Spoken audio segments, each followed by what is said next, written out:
IAS Vikrant को बचाने के लिए जोड़े गए 57 करोड़ रुपए की हेराफेरी के मामले में भाजपा नेता और पूर्व सांसद किरीट सोमैया, उनके बेटे नील सोमैया के खिलाफ मुंबई में FIR दर्ज हुई है। दोनों के खिलाफ ये केस ट्राम्बे पुलिस थाने में IPC की धारा 420, 406 और 34 के तहत दर्ज हुआ है। पूर्व सैनिक बबन भोसले ने केस दर्ज कराया है। किरीट सोमैया और उनके बेटे नील पर शिवसेना के राज्यसभा सांसद संजय राउत ने घोटाले के आरोप लगाए थे। मेरे पास जो जानकारी है 50 करोड़ से भी ज़्यादा रकम उस वक्त ऑफिशियली जमा ये लोगों ने की। लोगों को लगता था कि ये सब पैसा जाएगा विक्रांत को बचाने के लिए। मिस्टर सोमैया ने उस वक्त सभी अखबारों में कहा था कि ये पैसा हम जमा करेंगे और ये पैसा हम राजभवन के अकाउंट में उसका एक स्वतंत्र एक अकाउंट खोलकर जमा करेंगे, क्योंकि ये केंद्र सरकार से जुड़ा हुआ विषय था। लेकिन बहुत सालों से लोग ये पूछ रहे हैं कि विक्रांत का क्या हो गया, विक्रांत आखिर भंगार में क्यों चली गई। उस स्क्रैप में पैसा तो आपने इकट्ठा किया है। तो कुछ लोग कोशिश कर रहे थे उस पैसे के बारे में खोजने की। तो राजभवन जो है महाराष्ट्र का, राजभवन से आप जो हमें सूचना मिली है उसमें कहा है कि विक्रांत के लिए जो राशि जमा की गई थी, ऐसी कोई राशि इस कार्यालय में अब तक जमा नहीं की गई है।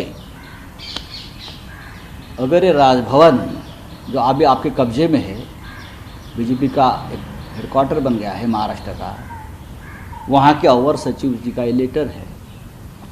अगर ये पैसा वहाँ जमा नहीं हुआ है तो ये पैसा कहाँ गया।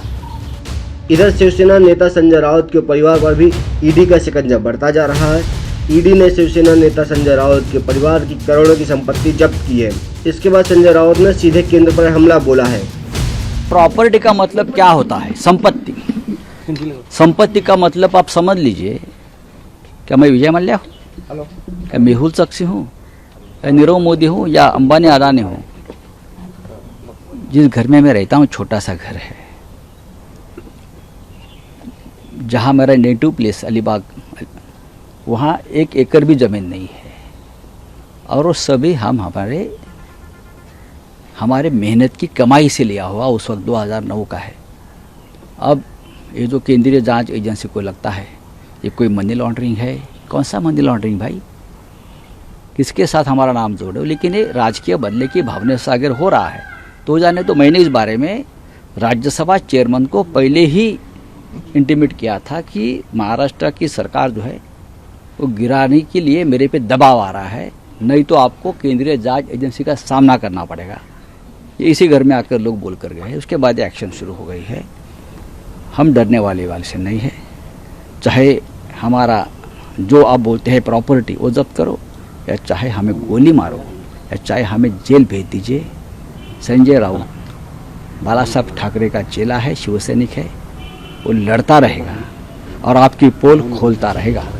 ईडी ने 1034 करोड़ रुपए के पात्रा चोल लैंड के मामले में संजय राउत के भाई पर कार्रवाई की।